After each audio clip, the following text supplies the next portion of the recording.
The broadcast is now starting. All attendees are in listen-only mode.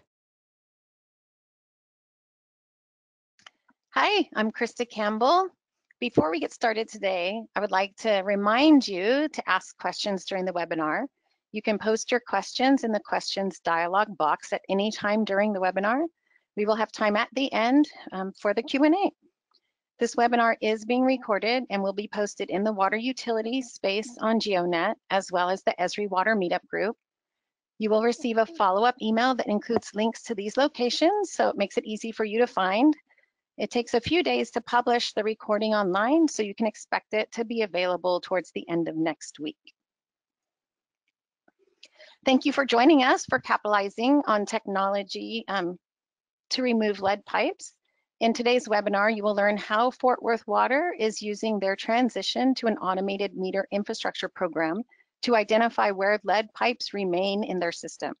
Fort Worth staff will walk you through the AMI implementation and its effect on the city's lead service replacement initiative. I'm going to start the webinar with a short discussion about lead. Then Anthony will share the Fort Worth story and provide a demonstration to how they are managing data and workflows to support their goal to remove all lead pipe. Jeff is going to join us for the Q&A. Drinking water regulations for lead. Why do we have them? As you and I know, there is a health risk associated with ingesting lead. But did you know that lead is a toxic metal? When ingested, it is persistent and it can bioaccumulate in the body over time. I want to point out, though, that although this is a water industry webinar, drinking water is not the only way people can be exposed to lead. Lead is also found in paint, dust, soil, and food. As we've all heard on the news and probably from our colleagues and other sources, lead is an issue for our health. Young children, infants, fetuses are particularly vulnerable to lead exposure. It can lead to behavioral problems, learning problems, lower IQ, hyperactivity, slowed growth, hearing problems, and even anemia. Although less vulnerable, adults can also be impacted by lead exposure. Harmful effects include increased blood pressure, leading to hypertension, decreased kidney function, and reproductive problems. These health effects are why we have regulations in place. The Safe Drinking Water Act. This was passed in 1974 by Congress. This act is the federal law that protects public drinking water supplies throughout the nation. Under the Safe Drinking Water Act, the Environmental Protection Agency sets standards for drinking water quality. The EPA is required to determine the level of contaminants in drinking water at which no adverse health effects are likely to occur. The EPA has set the maximum contaminant level goal for lead at 0. But they have not set a maximum contaminant level, just the goal. This is because lead contamination of drinking water often results from corrosion. Instead of an MCL, the EPA established a treatment technique. The treatment technique regulation for lead is referred to as the lead and copper rule. You guys are probably familiar with it or have at least heard of it.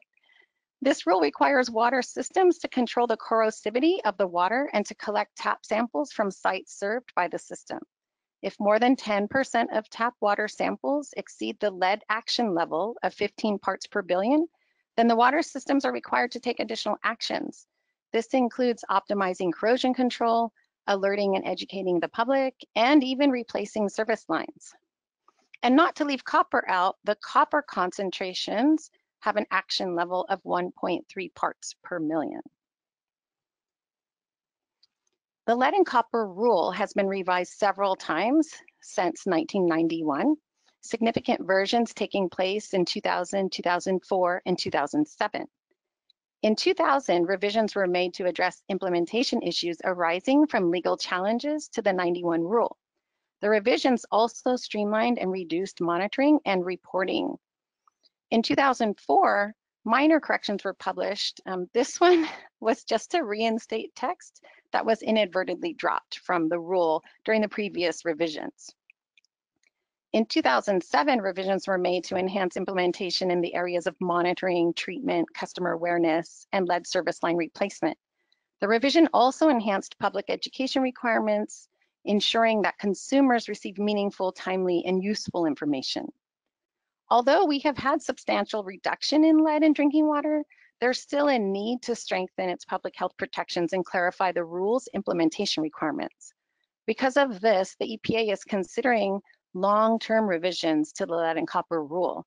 These revisions would be meant to improve public health protection by making substantive changes and to streamline the rule requirements.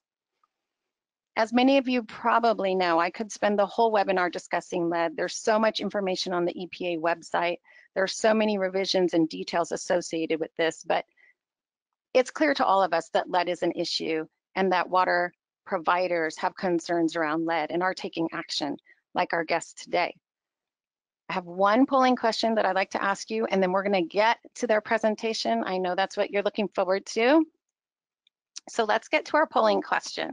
If you could just take a moment to answer the question, have you mapped lead service lines in your system? Yes, no, you're working on it. Maybe you don't know. Have you mapped lead service lines in your system? Yes, no, I'm working on it. I don't know. It looks like only about half of you have answered, so I'm going to give you a few more seconds to go ahead and participate in the poll. Thank you guys for answering. Have you mapped your lead service lines? I appreciate your response. Right now, it looks like we still have some responses coming in, but we're about 50% saying no, you haven't mapped them yet. We have a good percentage of you working on it, 20%, close to 20% for yes, you are, and the remaining aren't sure. Looks like we have a few stragglers still answering. I'm going to give you just another second, and then we're going to close the poll. All right, thank you guys for participating.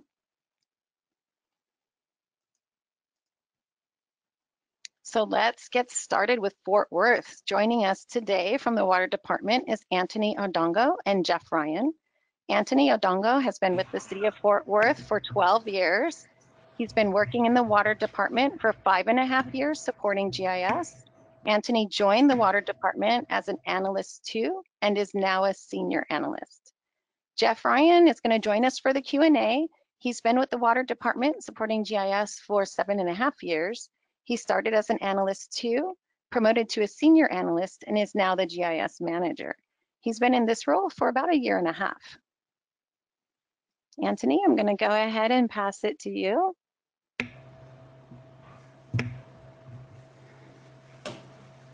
All right. Thank you, Krista. Hello, everyone. My name is Anthony Odongo, Senior GIS Analyst with the City of Fort Worth Water Department.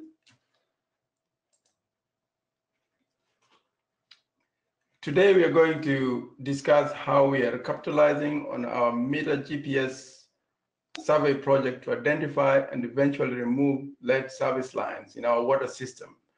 Before we get to the details of our presentation, I will give a brief introduction of the City of Fort Worth and Fort Worth Water Department.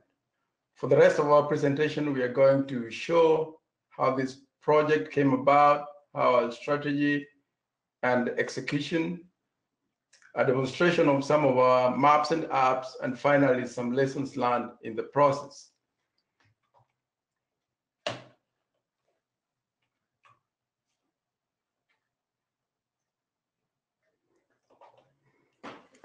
So the City of Fort Worth is located in the north central Texas region, what we call the Dallas-Fort Worth metropolitan area. We are the 13th largest city in the United States with a population of 895,000 according to the latest census estimate. We are among the fastest growing cities, large cities in the United States. We are sprawling urban environment. We are not a compact city at all with the city limit 353 square miles. We also have, on top of that, extraterritorial jurisdiction, 301 square miles. This is the area adjacent to the city that we provide some limited services to, and we have some limited control over. So about a little bit about the Fort Worth Water Department. Our CCN is 444 square miles. This is a certificate of convenience and necessity. This is the area that we are authorized to provide services to. Among the population that we serve, we have our core population, which is within the city of Fort Worth, which is 895,000. And then we have the wholesale customer population, which is 407,000. We have 32 water wholesale contracts with adjacent jurisdictions. These are cities around Fort Worth. They're smaller cities. Some of them are completely surrounded by Fort Worth. Our water treatment capacity is 500 million gallons a day. We have 5 water treatment plants and 1 reclamation facility. 27 tanks, 12 of those are elevated and 15 are ground reservoirs. We have 3,686 miles of water distribution pipes, over 260,000 water connections. Those are active water billing accounts, and we keep on adding those every week. We add in the ballpark of about 120 to 140 service points or accounts every week. So just give you a little bit of background of this project. Currently, we got this big program going on in our water department that we call My H2O program. This is a program that is focusing on customer communication, leak detection, and conservation. And central to this is the installation of advanced metering infrastructure. This is basically the digital meters that are going to be read remotely through radio transmission. And we are going to give our customers tools to be able to monitor and better manage their water consumption. This is a whole new different approach to how we are going to interact with our customers and giving our customers control on seeing and monitoring how they consume water. It helps with the conservation part of it. We have over 260,000 meters that will be switched over to the digital meters in the next few years. So that's a big project coming up and starting up soon. Limited starting up in next month. The installation will be launched, will be phased in and organized by billing cycles and routes. So before that had to happen, we had to be able to map out where exactly our meters are. So as part of the AMI program, there was a need to really inventory all our meters. And this was going to help with the meter, manage the changeover of the meters. And also as we move more to the geocentric work order system, we are integrating with our work order management system, Maximo. So we needed to have the meter points all mapped out. So that way we can properly integrate and with our work order system and work orders kind of start from the location of the meter. So some previous GPS survey had been done before. We keep on doing that through our normal rehab and construction projects. This is kind of a separate project, which is we had to mobilize separate resources to deal with this and get a new setup and a new workflow that would work specifically with monitoring, mapping the meter locations. This project needed to expedite it to keep up with the My H2O program timeline.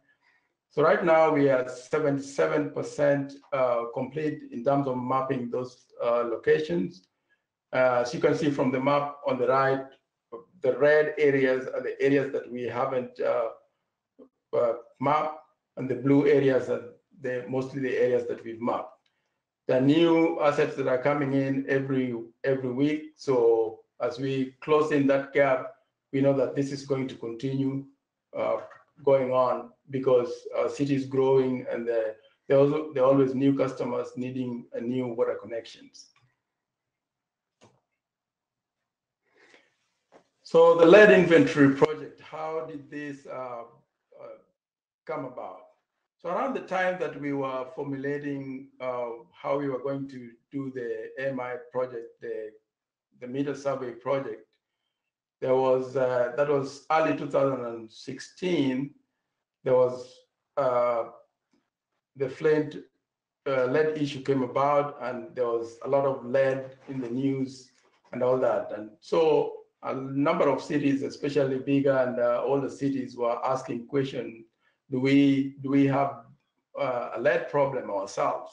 So that's around the time that we were starting to do this project, and the city higher ups and the management and the council were asking questions. So we realized that we could work these two projects together. So that's how LED project came into being incorporated with this meter survey project. So our old policy in LED is after LED was banned in 1986, after that there was no more LED installations. The removing and replacement of lead kind of followed regular projects. So what used to happen is if a project went somewhere and there was a lead pipe, that would be removed by that project. And it kind of just happened on a case by case basis. It really didn't have any timeline set on it. There wasn't any documentation that somebody could look at and say, hey, this is how much lead we removed in this place and all that. So when the new policy on lead came about, there was a sense of urgency that we needed to really find out, answer the question, where is lead in our city, and how are we working towards removing all that. So right now, the documentation is very clear. It's centralized. It's one source that any group that finds lead go to, and that is where all that is managed. And there's a timeline to it that we are striving to replace all lead by 2021. So there's, apart from our project, which is finding the bulk of the lead, there are other ways that lead is found through, there's a field of project that went out there and found lead and replaced it. That information is channeled to this one source that keep tab of all the lead that has been found within this time period and have been replaced. So everything is really organized in a very systematic way. So that kind of just help us with managing lead inventory, knowing where all that is and who found it, whether it's been replaced or not. So we found it very ideal to leverage this meter GPS survey project to incorporate the lead inventory, because it would have been a very expensive endeavor if that was just on its own. Basically, if you are to answer that question, where is lead in your city, you have to go out there and really look for it. So we are kind of like having two projects going on at the same time, which kind of helps with that process. So what was really our survey strategy? So when we started this project, if we were going out just to do the meter survey, it wouldn't really matter where we started, because eventually we need to survey all the meters in the city and get that done 100%. But when we injected the lead issue in it, then now we had to sit back and ask, where exactly do we need to start? Because we want to focus on this, get the most out of the time that we got. So we realized that the inner city, the more central city, is more older city, and it's the areas that are likely to find lead. Anything that is newer than 30 years is really, after the lead has been banned, there was no lead there. So our strategy was to start with the inner city going out. We still organized ourselves through routes and cycles, because that is the familiar path that our meter reading is taking place. but we focused more on the inside of the city because that is where the older city is, and we are more likely to find most of the lead. So how we demarcated that area was the inside the loop 820 highway. So as you can see from that map over there, that map there right now is showing the lead, the water main pipes that are over 100 years, over 75 years old. And then as time progresses and the city expands, so now we got more pipes that are between 50 to 75 years old. And then after that, we got more pipes. The bluer ones are 25 to 50 years old. And then as you move out to the outskirts of the city, it's much newer area, and they are newer development, newer pipes. So you are less likely to find lead in those outer areas. You're more likely to find lead in the inner areas. So that's just our strategy, so that we focused and finished up with the inner loop before we went out and did all the other inventory. We currently have between 3 to 4 crew members for GPS field survey that go out there and do the actual survey, and they sync back that data daily into our system. And that's going to go on until we finish this first phase of the initial collection. And then there's the second phase, which is the maintenance phase, because the city is growing continuously. So we're going to continue to have to do the survey. So that was our strategy there. So how exactly did we get this project going? How did we get the job done? So one of the ways, focusing on just the relationship that we forged, kind of divided it into 3 areas: the support relationship, the collaboration relationship, and the communication relationship. Under the support relationship, we kind of worked closely with the city ITS, because this is the way our GIS is organized. Is we have the central city ITS GIS group that kind of manages the enterprise GIS, and we need a lot of support from them when we do this kind of project. We also got a lot of support from Esri. We're using Esri applications to do this on the desktop, online, server applications, and all that. We also had Trimble that managed the collection part of this project. So we use Trimble Unity that help us with that. So in terms of support, those are the 3 major areas that we worked with. In terms of collaboration, we do a lot of intra-departmental collaboration with different people in different sectors. The meter services is central to this project because this is their area.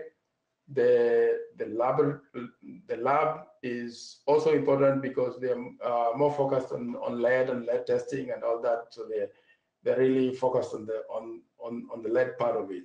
The field operations, of course, one of the groups that go out and do the actual work of replacement. So we had to do a lot of collaboration with these 3 groups to get the work going. And of course, we have to communicate what we are doing.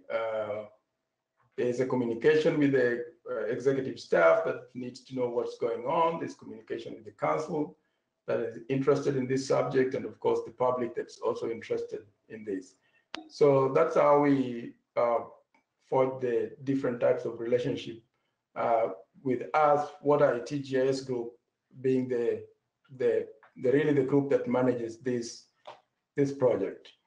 In terms of the system setup, we kind of have 3 different environments. We got our water billing system, we got our Esri suite of software that in the Esri environment that we do a lot of processes.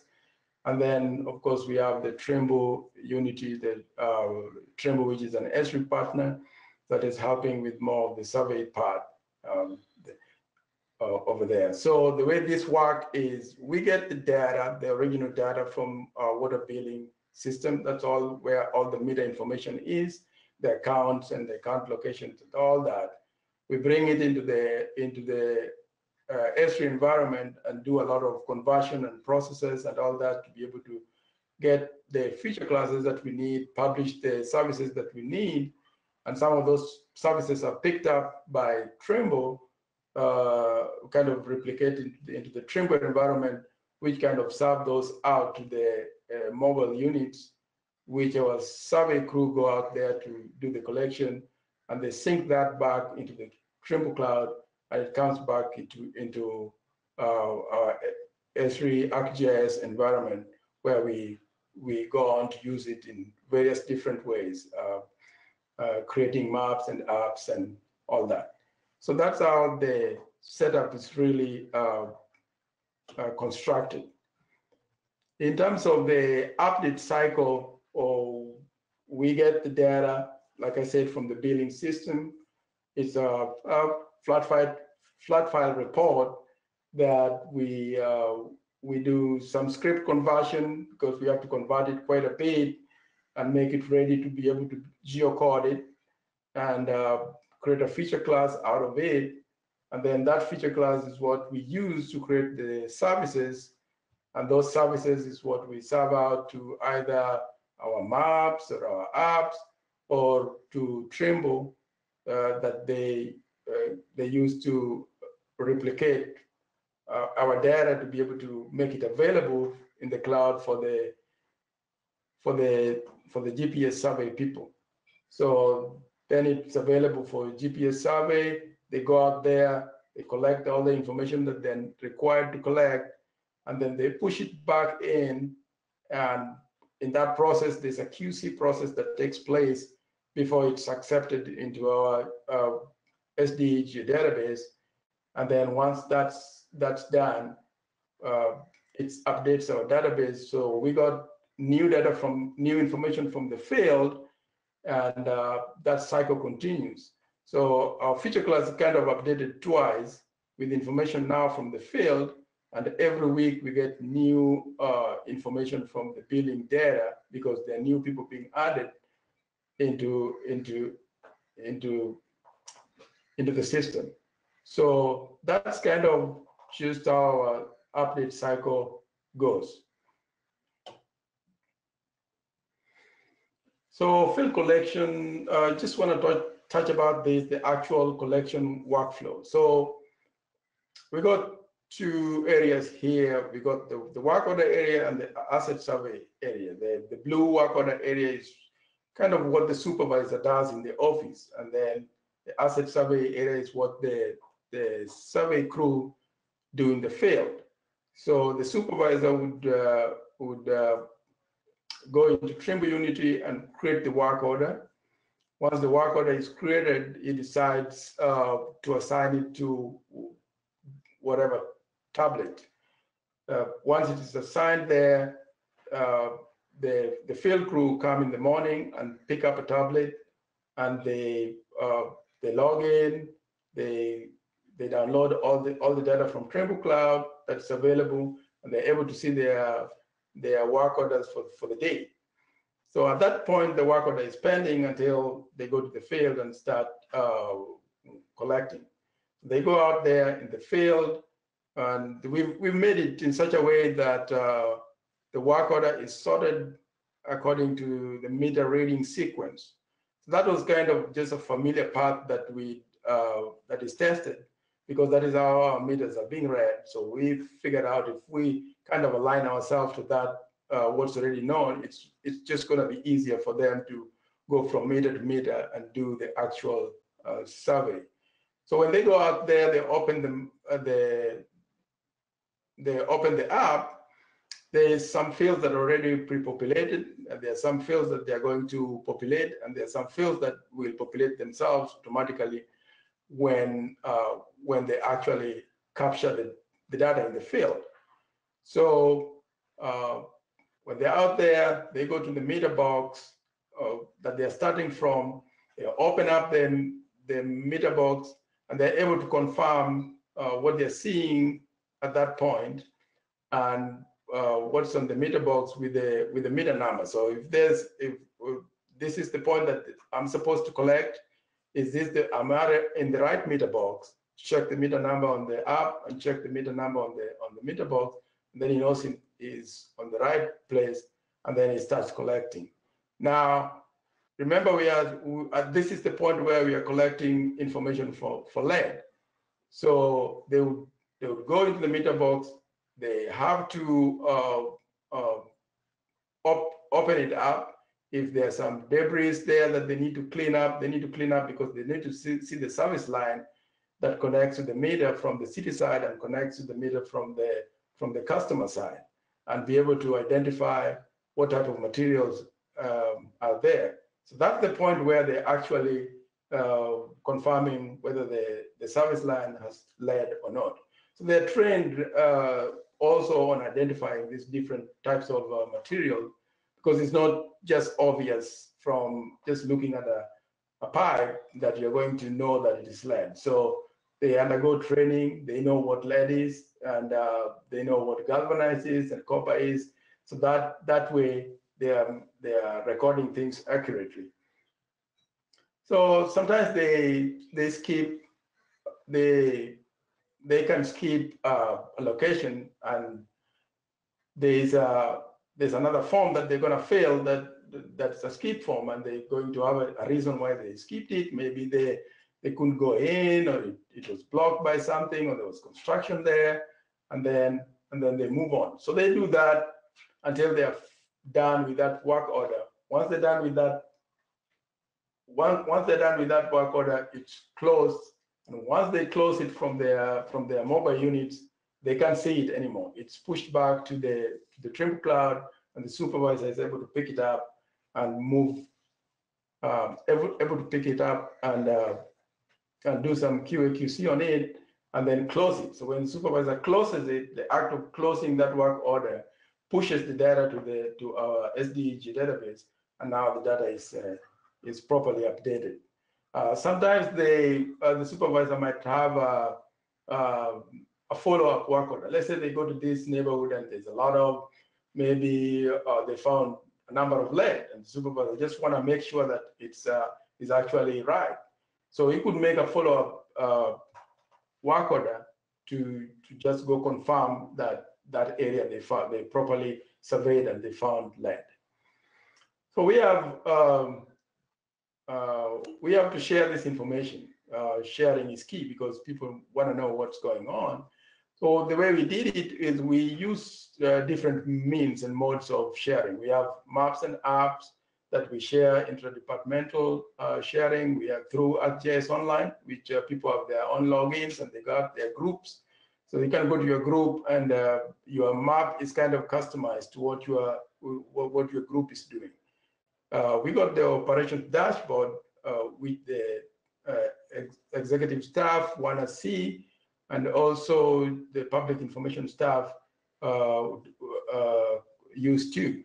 And then of course we got reports that staff might be asking for, and then we have our services that we serve to our ArcGIS Online, and also to Tremble to be able to replicate our data. And then we got the story maps that we share with the council people, that they can be able to see exactly what's going on in their areas. Okay, so at this point, I'm going to do some demos of some of these apps that I've talked about, operations dashboard, some maps and apps that we got, and the story map. So, all right. Okay, so I'm starting with this is what we have as our operation dashboard. The people that are targeted for this is the executive staff, the public information staff, and the laboratory staff. So we decided to make this, it's clean and simple and straightforward in terms of what you see when you open it.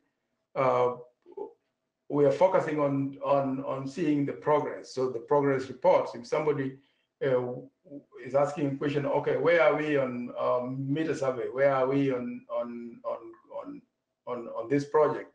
So that's kind of like our focus. We wanted to keep it clean, straightforward. You look at it, you know what's going on, and all that. So from the right, you see the map is colored green, blue, and red. So those are our billing cycles, because we're organizing this survey by billing cycles. So the blue ones are the areas that we call collection complete. That is, if the collection there is 95% done, we kind of mark it as complete. It's not completely complete, but it's nearing completion. And then between 5 and 95%, that is the collection in progress. And then 5%, below 5% is collection not started. So you can see, like in the central city and the east side of the city is pretty much complete, and we are progressing on the west, and we are soon to start on the northern side. Kind of reflects what the other map that I showed was showing. So in terms of the metrics that we got over here, this one, the first one up here, is showing the entire city collection. We have so far collected 207,000 out of the 263,000. So if in terms of raw number, if you want to look at it in terms of percentage, just switch to this tab, and that gives you 77% collected. This one down here is focusing on the inner loop, the central city, which was mainly our lead focus. So we've collected. We are, as you can see from this one, we are almost done. So in terms of percentage-wise, we are 99% done on the inner city. So this is the area that we think most lead are, and we are pretty much done surveying that area. So some other metrics are, if you people just want to know what type of water service types are there, we got 2.5% yard, that is irrigation, and then the rest of it is just regular water. And then you want to find out, okay, how much lead has been found on the city side of the service pipe, how much lead has been found on the customer side of the service pipe. And then down here, we got different material, customer side material. Majority of materials here is copper, HDPE, and PVC, and galvanized. And then we narrow down, and the least material that we are finding is lead, which so far we found about 14. On the city side, we got copper majority, overwhelming majority of service line in the city side is copper. And then this is just material diameter. So if somebody is interested in, okay, what is this service line diameter, that is what we got there. And then the bullhead is where the meters shared boxes. So we got about a third of the meters that we are collecting of shared boxes. The rest of them are just single boxes. So that's just in a nutshell what our dashboard is. And I'm just trying to zoom in a little bit to be able to show you that you could zoom in, and you'll be able to see the individual dots of actually what's collected. So we got that. If somebody is interested in really zooming into an area, he can do that. If you don't like this base map, you can always go back there and change it. We got different base maps there to work with. So it's pretty flexible. We got the address. You can pinpoint an address. You want to check specific address, then you go ahead and check that. So that's basically our dashboard. So we also have maps, like this map over here. This one is mainly lead. There's some group that are just interested in lead, tracking lead. What have we collected, and what has been replaced. So this is the map that kind of gives you, in a nutshell, all the lead that we've collected and what's been replaced. So the green is is what had been identified and replaced, and the red is what's not been replaced.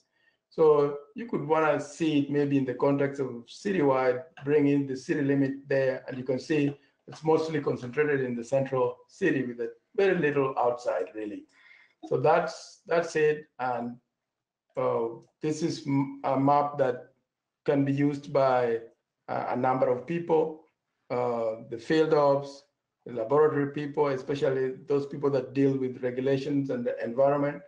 They want to see where lead is and all that. So this is just one of those maps that uses this service. There are some other maps that uses the service. You could go in there and check, the address where it is, what type of materials are there, if it is replaced, who replaced it, and when was it replaced, when was it found, and when was it replaced. So things like that. That's what that map does. The other thing is maybe somebody in the lab, because they do lead testing and copper testing, they want to see the locations of where they do their lead copper testing in relation to where the actual leads are found, and they can bring in that layer and do that comparison. So there are a number of ways that you can use this map. This is just one of them. Then we got an app here that we kind of configured. This is an app that we straight out of the box configured by Web App Builder from ArcGIS Online.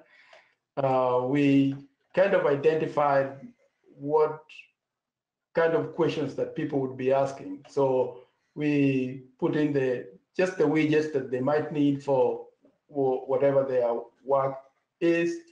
So we got the base map that they can switch there. And then if they want to do some queries, this is one place where it's those are the queries that we kind of put in the widget, because those are the most things that people are asking about. So we just configured those so that somebody, let's say somebody just want to find out, hey, where the leads are on the city side. So he come and does that query there and find out really quickly where the lead is. Let's say he has a meeting that he's going to meet with some people in the next few minutes. He just want to see real quick what's going on in an area. So maybe he's focusing in this area, like, oh, okay, there's a lot of lead here. What's going on? Maybe we need to discuss this in the meeting. So he's going to zoom in there. He's going to come over here and just maybe take this one out and just remain with what is selected. So he's going to come in here and just maybe cycle that area because they're going to talk about it in a meeting, and just maybe write something about for the meeting or something like that. And then put a text over there, and then maybe he wants to email it ahead of time or just want to carry it. You'll go to the print widget there, get a title for it, maybe call it project coordination or something like that. And then you decide, okay, how do you want to print it? You got different sizes and different orientation. Do you want a PDF or JPEG? If you want to put it in a PowerPoint, you kind of like choose what you want. So I'm just going to leave that that way and say, okay, let me print a quick map. So right now it's making that PDF, and it's there. You are, your map is ready with our pre-made template. Easy to print something, email it, and get it to somebody real quick. So that's our app.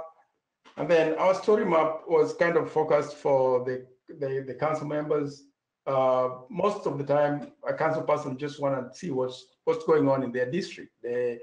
And this is kind of helps that way. That's focused that's focused by from district to district. So we have district 2, 3, district 8.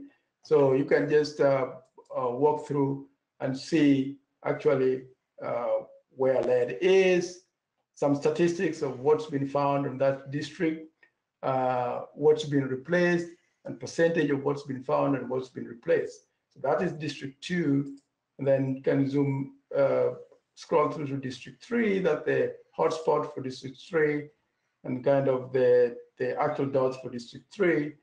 You can zoom in if you want, zoom out. District 4, the same way. The District 4 is 100% removed, so there isn't anything pending there.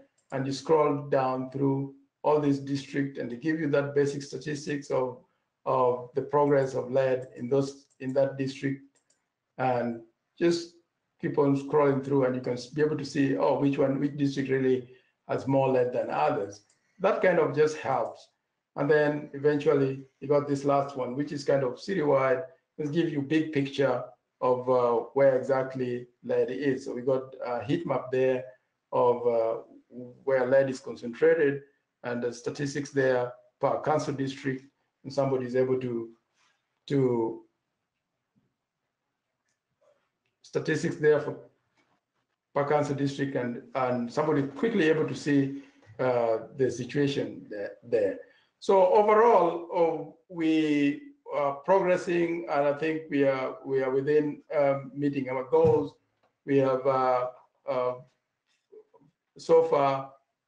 I would say that in terms of the place where we think lead is, we have looked at that place is 99% complete, and the replacement, as you can see over here, is 57% complete. So I think we are within time that we, in the next 2 years or so, we should be able to finish up and complete that. So that, in a nutshell, just gives you some of the apps and maps that we use to communicate with different people to show what's going on. So I will go back to my PowerPoint and just summarize, finish up. So some of the lessons learned and the other benefit for this project, one of them is collaboration is key to getting job done. We had to collaborate with different people in the department, out of the department, third party like Trimble. And so you really have to work with different people and just know how to collaborate to get these things done. We got a better understanding of different sections, processes to enable us, help them with their GIS needs. And like the meter services, we kind of understood how they go about doing their stuff. And we, through that, maps and apps have come out, and we're still working with them to get them to be able to use GIS better. That is because we now understood some of their processes. The cleanup and correction of billing data is key. So as this data comes to us, we pinpoint some issues with it, they go back and do the cleanup. We working on, if this workflow that we have, working on replicating it to other GPS survey that we may be having. There's more, I would say there's more use and appreciation for GIS in the department. And now, when this project is over, we can account for all meter location. That's a big deal. So that's it really. And so what's next for us? Once this is done, the meter points that we've collected, we're going to incorporate that in our geometric network, in our water mapping system. We are working on integrating this with Maximo, which is our billing system. We are exploring ways to improve our workflow all the time, and just ways to properly communicate with the different people that we serve as the GIS group. We are reviewing our strategy for maintenance phase survey. That is after all this first phase of surveying everything is done, how are we going to work out our maintenance phase, because that's going to be a different workflow, given that now we are getting surveys of the meters as they are being put on the ground. We are not waiting to do it later.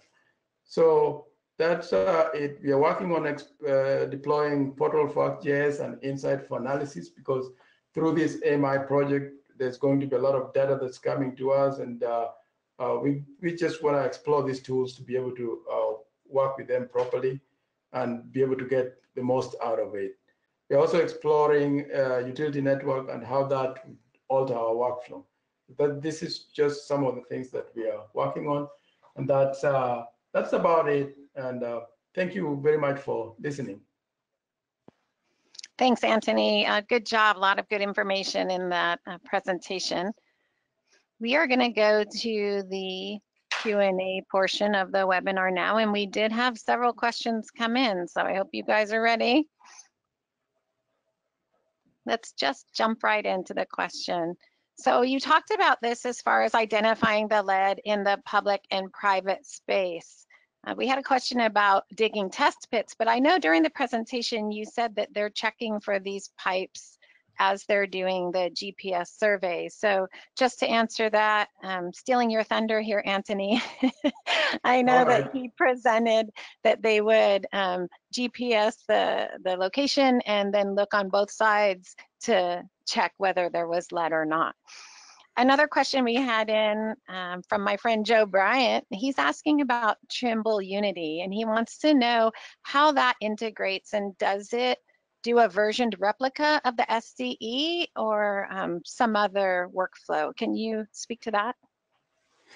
Yes. So what it does, it does a version replica of the SDE, and so we do that.